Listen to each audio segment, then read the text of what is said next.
the power of grassroots advocacy should be amplified and amped up. So if we have a media that is finally ready to report on what we're doing, we have to make sure that what we're doing is worth reporting on.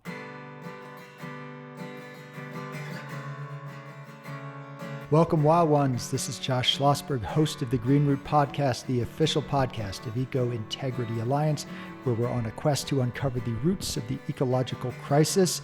I am doing another one of my solo flights, which I plan to do every other week, except when I don't. So I want to talk about a positive topic because I have been laying a lot of heavy stuff on the world in terms of some of this unprecedented threat to public lands. And we have to do that. We have to get the word out. We have to tell people this stuff is happening because we're unfortunately still in the awareness raising phase in terms of all of these public lands threats, particularly when it applies to wildfire pretense logging, the Trojan horse destroying public lands. But I realize sometimes I focus a little bit too much on that and not what we're going to do about it and what a positive vision for public lands might look like. So I want to talk to you about grassroots advocacy and the power it has to make genuine and lasting change. But I also want to discuss what I call the chain of participatory democracy. So this is how advocates can make change and how some of the pieces might be broken, some of the links, and how we can repair them. So here is how I view this chain of participatory democracy functioning.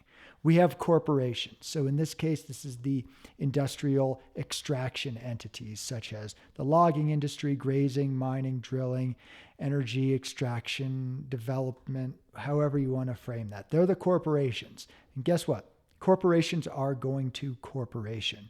It is in their charter. Of course, they don't have to take and take and take, but that is sort of what that animal is, right? It just wants to grow. It wants more. It wants a return for the shareholders. The way that it can be kept in check is through something called the government, right? So we like to belittle the government, as we should, but technically the government is working for us in our favor, or at least to balance the impacts. So industry provides some things to the public, but sometimes they'll go too far, or maybe usually, or maybe always. And then government is in place to say, hold on a second. So we're talking about elected officials. We're also talking about agencies. So when it comes to, say, logging, we have the U.S. Forest Service that is supposed to be putting the brakes on logging. Instead, what's happening is they are facilitating it. They are partners with the industry. So we have this on BLM, Bureau of Land Management, with the cattle, livestock, grazing industry. That's also happening on national forests under the U.S. Forest Service. We have them helping the extraction industry in terms of mining and drilling. So whereas there are some checks on that, overall, I think we can hopefully agree that there are not enough checks because these are our last best ecosystems on public lands. And what we're up against is we keep splitting the baby. We say, well, let them have some of that. More and more of the ecosystems are being degraded and destroyed, and we keep handing them over to corporations. And right now, we're actually seeing an increase in the footprint of corporate entities on public lands, particularly when it comes to wildfire pretense logging and other extraction schemes. So sadly, this chain in participatory democracy, our government is not doing its job. And elected officials are cheerleading this stuff for the most part. There are a handful who are speaking out, and maybe some are trying to find some middle ground. But at this point, the middle ground has been lost, and we have to save what's left on public lands. So we have something in place to check both the corporations and the government if they're not doing their job. It's called the media. And their job is to say, hold on a second, this is what these corporations are doing, and we're going to let the public know about this.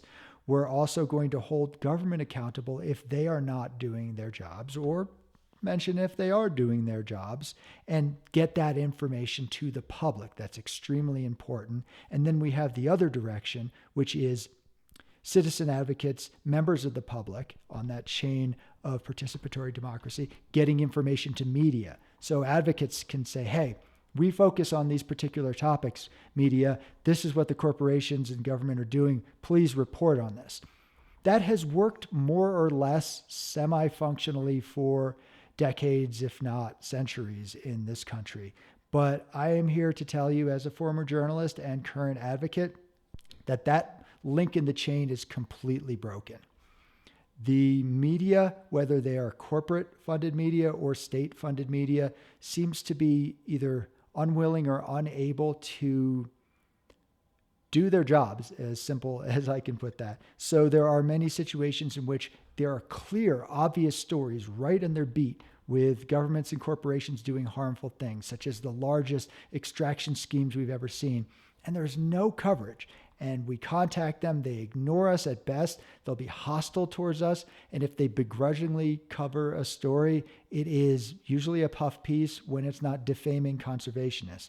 Now, I'm not going to spend the whole podcast crapping on the media. I did that for my previous one, of course, and you can check that out if you want more specifics about that. However, I want to make this point that is a major breakage in that chain. So then we have the advocates, so conservationists or just your average citizen who is concerned about this.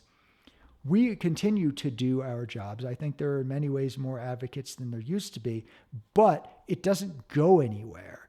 Our government tends to ignore us unless there is some sort of mob, basically, or some sort of negative PR. Corporations have no interest in what we have to say, again, unless it loses them PR or customers, because media refuses to hold them accountable and is too busy basically circling their wagons. A lot of those people in media these days run in the same social circles as the government folks or even the corporate folks. So instead of being those hard-nosed reporters, they're just basically doing PR. More and more on environmental issues, particularly, media articles, they read just like press releases from the industry or government. There's almost nothing different. And this is where the problem is, but this is where the solution also lies, I would say. So we, as advocates, must repair this link. So how do we do that if media refuses to engage? Well, we can hold media accountable. We can contact media on a repeated basis, and we have seen this work. When enough people say, why aren't you covering this? You really should be covering this. That does eventually get through. They can ignore people for a while, but eventually they can't. Obviously, there's letters to the editor and opinion pieces. More and more, they're just going to ignore those. It's kind of like, why would they run something that makes them look bad? But sometimes they will do that, even if they don't cover it. Sometimes there's still some ethics in that editorial board. So you can attempt that. Social media is a very helpful way of getting the word out. So the only issue is there is not exactly any standard of credibility for that or fact checking. But the truth of the matter is I don't want to crap on social media for that, because that standard doesn't exist for corporate and state-run media either. So I just think that your average individual tends to take social media information with a little more grain of salt, and maybe they should, but I would say at this point, it's pretty similar. But we need to continue to do more social media and put out substantive information. The problem is short videos or podcasts are not the same as investigative reporting, which is less and less of what media does.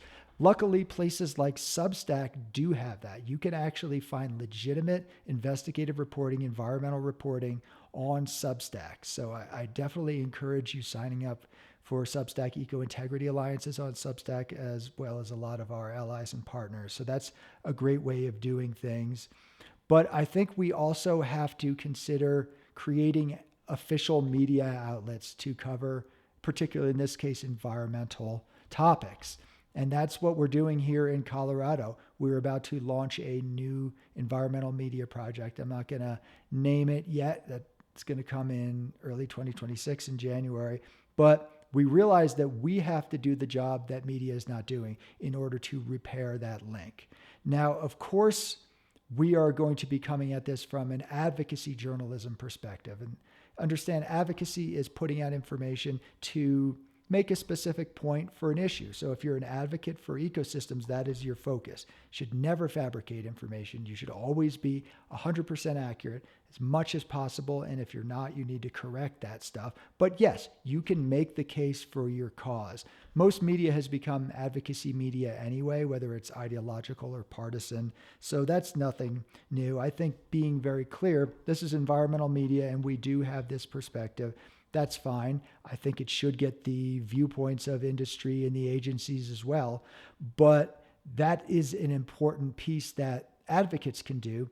I also encourage people who maybe are not advocates or not currently working as an advocate to do what I would consider full spectrum journalism. So that is getting every side of a story that you can on environmental issues. You don't have any competition. No one in the corporate and state-run media or state-funded media is actually doing that to any real degree. So it's a wide open playing field where you can really distinguish yourself, and we really need it. We need it badly. There are a few outlets out there that do this. I'm going to be honest, a lot of them do ignore information, and when you contact them, they just don't get back to you. And I'm going to say, if you're an environmental media outlet and you have conservationists who have a very good track record, I'm not just speaking for myself, who have been doing work for years, and you just ignore their communications, I have questions about your media ethics. I think this whole ivory tower of journalism where you don't communicate to the public is what destroyed journalism. So I think being very open to communications, particularly from experts in the field. Come on, folks. So I have seen that there's a new entity that I'm not going to name that came up to discuss more public lands issues. I emailed them saying, hi, do you take pieces from people who used to work as journalists but now do conservation work and advocacy? They didn't even respond. So I followed up again, and I've heard this from others. So I'm sorry, but I don't consider that legitimate to just ignore correspondence. Everyone's busy. You don't have to respond right away. But that's just an example, I would say, of how not to do it. So I don't consider that entity to be doing legitimate environmental media coverage. There are other entities out there that portray themselves as that and are certainly not. Just off the top of my head, I will name names. High Country News is not an environmental media service. They are primarily, if not entirely, or let's just say largely, promoting an industry and agency perspective on public lands and environmental issues. So sometimes they cover some things that are relevant. Sometimes they get a variety of perspectives. But I know for a fact that they have willfully chosen not to cover topics and to do so from a very one-sided corporate perspective. So that's how we shouldn't do media. But I think we can create these outlets that can repair that link in participatory democracy, which would then fix the whole chain. Now, I also think that the power of grassroots advocacy should be amplified and amped up. So if we have a media that is finally ready to report on what we're doing, we have to make sure that what we're doing is worth reporting on. And I think that involves having a clear, positive vision for what we want. And in example for public lands. So this is what I'm advocating for, Eco Integrity Alliance is advocating for, a lot of other folks are advocating for, is yes, we need to fight back all of the bad proposals on public lands, but we might also have to rethink what public lands are. This multiple use of, well, we'll protect it for landscape and ecosystem and wildlife and recreation, and industry can run amok there. That's multiple abuse. You can't do it that way. One cancels out the other. So many of us are proposing that public lands such as national forests, Bureau of Land Management, even from state to county to municipal mountain parks, are set aside and actually preserved as biodiversity, watershed, and climate refugia. That is one option. Some people talk about climate reserves. Some people say all public lands should be made into national parks. There are some issues with the National Park Service in terms of overdevelopment, and even now they're doing wildfire pretense logging. So that might not be the answer, but it's probably better than the U.S. Forest Service and Bureau of Land Management. There are other ideas of shifting it completely away from the Department of Agriculture, which is what houses the Forest Service, and creating a Department of Ecology that would have a whole different way of doing public lands. So basically, can we reinvigorate what grassroots advocacy is in terms of having big, bold visions that are positive, that people can understand and organize around? It's very difficult to say, well, what's your cause? Oh, well, we oppose some logging sometimes. Other logging we're okay with, and maybe we think it's good. Like, what is there for a cause there? We have to be very clear and specific and distinct. David Brower, who had helped revitalize the Sierra Club, had a very clear view on that. We have to be pushing hard for what we specifically want, and sometimes compromises might arise. Let others develop that compromise, and then we pull it in the direction we'd like. It gives us a nucleus around which to build a movement. That was basically a paraphrasing of his quote. I'll put his quote up right here. And what are the other pieces? I think the situation is just that a lot of people have become so disenfranchised and dispirited because of that broken chain. So I wanted to point out where it's broken, how we can address that, and get grassroots advocacy back together. I think we can really make this happen, but people have to get excited about engaging again. And I guess I'm not 100% sure that people are excited unless there is a vision. So all those pieces are important. And I think when we put those pieces in place, we try to fix the media landscape through accountability or creating alternatives. We have clear visions that are positive, but also hard-lined for advocacy to actually build an actual campaign around. And I think once people get excited enough to engage in that way, we can start seeing some major changes. And this can be applied to other movements as well. We have to check our facts. We have to be accurate and clear in what we're doing. We can't just make stuff up based on opinion. We really need to be grounded in the science, I would say, and objective evidence from credible sources. But let's get people excited again. Let's remind them that enough voices on a topic really can move the needle. It really has worked over history, and the only way it doesn't work are people saying, well, it's not going to work. I have seen every time we can get a group of people together, and it doesn't even have to be that many, you get them on the same page, more or less. You can actually have a spectrum of views on this, but getting on the same page, at least in terms of a general goal, and that really starts resonating and it snowballs. And I think there are going to be people who are what I call the defenders of the status quo. They always seem to want to naysay, to either say it's impossible or to say, no, actually the way it is right now is perfectly fine. Ignore them. They're irrelevant. They are just noise in the system. It doesn't matter. Enough voices say, we're moving forward in this direction. It creates such a momentum that it's really unstoppable. And we have seen this for a lot of causes, social causes, some environmental causes. I think the environmental movement in part hasn't been as effective because it doesn't really know what it's fighting for. So we get all those ducks in a row. We remind people that grassroots advocacy can be extremely impactful, and maybe we make it a little more fun. I don't know the answer to that. If you have any ideas about that, I actually did a video where I suggested there are ways we can play a little more jovial role. We can celebrate ourselves. We can have more social interactions. So let's create these movements that are more impactful, more enjoyable to be a part of, and they will become more effective. And if we understand this chain of participatory democracy, I really genuinely believe that we can start turning things around in a major way, but we need you on board. We need you to, sure, listen to the podcast. Please like, comment, subscribe, share, whatever people do with these things, but get involved directly. Join Eco Integrity Alliance as a member. You can apply at eco-integrityalliance.org.